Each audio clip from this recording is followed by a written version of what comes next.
चर्चा कीजिएगा। मैं दिगलबंग प्रखंड की बात कर रहा हूँ, ये कनकई नदी की। सर वहाँ पे लगातार मैं 3 दिन देख रहे हैं रिपोर्टिंग सम 7 न्यूज़।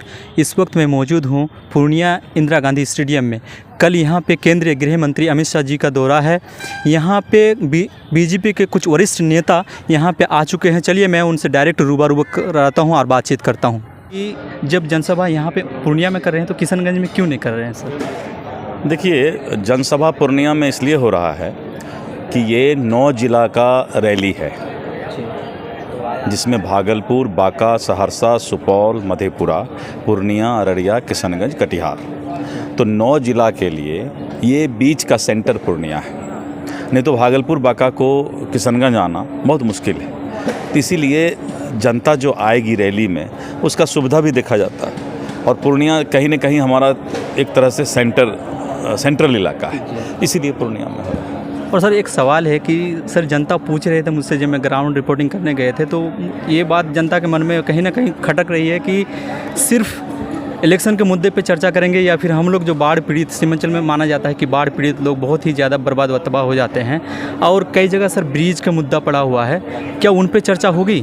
देखिए बताते हैं, अमित शाह जी किसी तरह का कोई इलेक्शन के मुद्दे पर नहीं आ रहे हैं, इसलिए कि ना तो अभी लोकसभा का चुनाव है और ना ही विधानसभा का चुनाव है। ये दौरा ही उनका बहुत पहले बना था कि एक बार पूर्णिया तरफ इधर बहुत दिनों से नहीं गए हैं, तो 9 जिला के साथ, कार्यकर्ताओं के साथ और यहाँ के जनता के साथ मुलाकात करेंगे। तो निश्चित रूप से देश के गृह मंत्री हैं, कोई भी काम, चाहे बाढ़ का समस्या हो, चाहे राशन कार्ड का समस्या हो, चाहे गांव का विकास हो, चाहे प्रशासनिक जो कि लॉ एंड ऑर्डर का मामला हो, ये सब स्टेट गवर्नमेंट का मुद्दा होता है। स्टेट गवर्नमेंट को अगर किसी तरह का मदद चाहिए भारत सरकार से, जल नल योजना पूरे बिहार में फेल है। किसी को भी शुद्ध पानी किशनगंज में नहीं मिल रहा है। और एक कहावत भी है पूर्णिया कमिश्नरी में कि जहर ने खाए माहुर ने खाए, अब मरे के होए तो पूर्णिया जाए। पूर्णिया मतलब कि अररिया, किशनगंज, कटिहार, पूर्णिया 4 जिला का पानी बहुत ही ख़राब है और जल नल योजना फेल है। 6000 करोड़ रुपया भारत सरकार का जल नल योजना के मेंटेनेंस के लिए आया था, लेकिन बिहार सरकार से वो पैसा लौट कर चला गया क्योंकि बिहार सरकार खर्चा नहीं कर पाई। तो भारत सरकार किसी प्रदेश को अनुदान दे सकती है, लेकिन धरती पर उतारने का काम तो स्टेट गवर्नमेंट का ही होता है। मैं क्रॉस सवाल कर लेता हूं कि सर जब मतलब ये योजना आए थे तब एनडीए के साथ मिलकर ही मतलब सरकार बनाए थे नीतीश जी? एकदम। देखिए, सरकार किसी का भी हो, भारत सरकार प्रदेश को अनुदान देती है, मदद करती है, लेकिन धरती पर उतारने का काम जो है ये प्रदेश सरकार का होता है।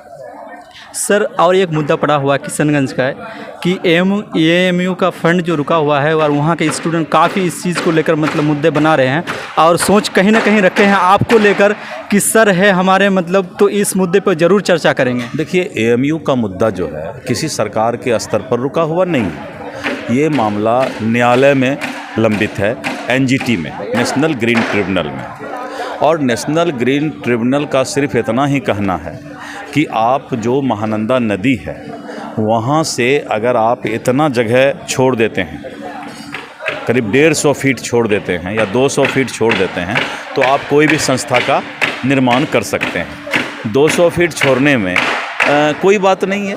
250 एकड़ ज़मीन है और वो 38 एकड़ ज़मीन उसमें जाएगा, तो 38 एकड़ बिहार सरकार और दे देगी और 250 एकड़ में भवन बनाने में कम से कम 50 साल लगेगा, 250 एकड़ में।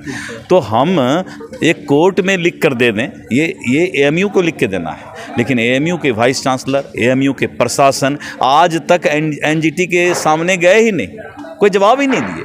कितना बार जावेद आज़ाद जी, कितना बार यहाँ के विधायक अख्तरुल इमान साहब, सब लोगों ने एएमयू के प्रशासन से अनुरोध किया। अब कहिएगा भाई आप विपक्ष का भी पक्ष कर रहे हैं, जो मेहनत किया है सारे लोगों ने, किशनगंज के सारे सांसद विधायक ने मेहनत किया, लेकिन एएमयू प्रशासन उदासीन है। अगर वो चाहे आज भी अंडरटेकिंग जाके दे दे कि जो भी एनजीटी का नियम है कि इतना फीट तक कोई भवन नहीं बनाना है, तो नहीं बनाएंगे, क्या दिक्कत है। 250 एकड़ में अगर हम 20-25 एकड़ में नहीं बनाएंगे तो नहीं बनाएंगे, 225 एकड़ बनाने में भी तो 50 साल लगेगा। तो एनजीटी में क्या कोई जवाब दिया आज तक एएमयू? अलीगढ़ मुस्लिम यूनिवर्सिटी ने कोई जवाब दिया एनजीटी में क्या? सर वो तो पता नहीं, अभी तक जो जवाब वो लोग का जो ये है कि मतलब नहीं, हम लोग जवाब दे रहे हैं लेकिन सरकार की ओर से फंड नहीं मिल पा रहे हैं, जिसके कारण मतलब रुकी हुई है। ये तो देखिए कोई जनता के बीच जो मतलब माहौल चल रहा है। देखिए जनता इतना बेवकूफ़ नहीं, और ना पत्रकार हो के आप बेवकूफ़ हैं।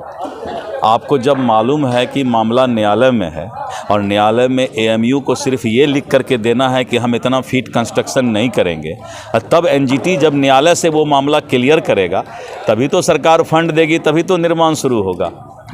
जी सर और एक सवाल है मेरा। नहीं आप सवाल अब देखो, अब मैं आपसे सवाल कर रहा हूँ कि आप ये बात वहाँ के नेताओं को और एएमयू प्रशासन को बोलिए कि आप एक लिख करके क्यों नहीं एनजीटी में दे रहे हैं? क्या आप चाहते हैं कि एएमयू मुद्दा बना रहे, कि एएमयू बने? भारतीय जनता पार्टी चाहती है कि एएमयू बने, लेकिन भारतीय जनता पार्टी न्यायालय के ऊपर नहीं है। न्यायालय में तो जब भी लिख कर देगा तो एएमयू प्रशासन ही देगा। जी सर एक सवाल मांग करना है कहाँ से? अब मांग कर रहे हैं कहाँ से? बात समझ गए ना? जी सर एक सवाल है मेरा, जो जनता एटलीस्ट मतलब मुझे बोल के भेजे हैं कि इस मुद्दे पर थोड़ा चर्चा कीजिएगा।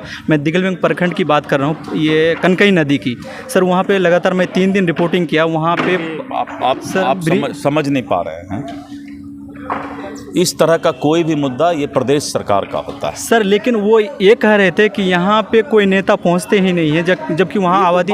और सर एक बात है कि मतलब वहाँ पे इसलिए वो लोग केंद्रीय गृह मंत्री से ये बात रखना चाहते हैं, क्योंकि बोले कि राज्य सरकार की ओर से कुछ नहीं होते हैं, क्योंकि सरकारें बदलती है, लेकिन यहाँ पे हम काम नहीं हो पाता। आप अनुरोध कर रहे हैं तो हम ऐसा करेंगे कि वहाँ के एमपी एमएलए का एक मीटिंग वहीं दिग्घल बैंक में रख लेंगे और जनता के सामने उन लोगों को जरूर करेंगे। क्या जी सर बोल कि आप अपने चैनल पर जरा 1961 का ले लें जनसंख्या डेमोग्राफी और 2020 का 22 का आप देखें, यहाँ बहुसंख्यक हिंदुओं की आबादी गिर गई है।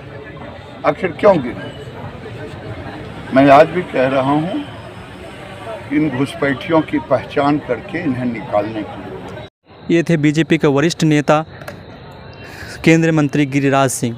इनके बातों से ऐसा एक इशारा करती है, इस तरफ एक इशारा करती है कि कहीं ना कहीं कल जिस मुद्दे पर केंद्रीय गृह मंत्री चर्चा करेंगे, बात करेंगे, वो मुद्दा ये भी हो सकता है कि बांग्लादेश रोहिंग्या घुसपैठ पे भी चर्चा हो सकती है। कहीं ना कहीं इस बात को इशारा करती है। मैं मोहम्मद इकरामुल हक, कैमरामैन अफजल के साथ। जय हिंद।